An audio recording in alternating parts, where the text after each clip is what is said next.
तो coordinate geometry सबसे पहला फॉर्मूला इस चैप्टर में। कोऑर्डिनेट क्या होता है, मैंने कहा एक्स कॉमा वाई, पहली वैल्यू है एप्सिसा, दूसरी वैल्यू है ऑर्डिनेट, दोनों को साथ लिखते हैं इसीलिए कहते हैं कोऑर्डिनेट। क्या बताता है, एक पर्टिकुलर लोकेशन बताता है, एक पर्टिकुलर स्पॉट बताता है।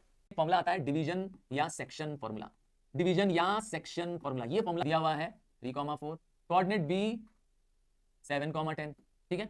अब बता दिया है कि ये दोनों को किसी एक पॉइंट पे इंटरसेक्ट हो रहे हैं, जो वो पॉइंट है वो इनको डिवाइड कर रहा है। इंटरसेक्शन का क्या दिया हुआ है, रेशियो, इसको डिवाइड कर रहा है 3:2 में। तो जब आपको क्या हो, रेशियो दिया हो, इंटरसेक्शन का पॉइंट हो जहां पे वो रेशियो से डिवाइड हो रहे हो, तो आपको ये फॉर्मूला लगाना है। फॉर्मूला क्या है, x is equal to m1x2 m2x1 upon m1 plus m2। ये m1 कौन है, ये पहला रेशियो जो होता है वो m1 होता है, जो बाद में होता है वो m2 होता है, ठीक है। और कोऑर्डिनेट में ये पहला कोऑर्डिनेट x1, दूसरा y1, यहां पर x2 ये है y2, क्लियर। अब इसी में y भी निकल आएगा तो सेम निकलेगा y1 sorry m1 y2 m2 y1 upon m1 plus m2। ये दो फॉर्मूले आपको याद होने चाहिए, ठीक है। ये दोनों क्या है, x आ गया तो y भी आ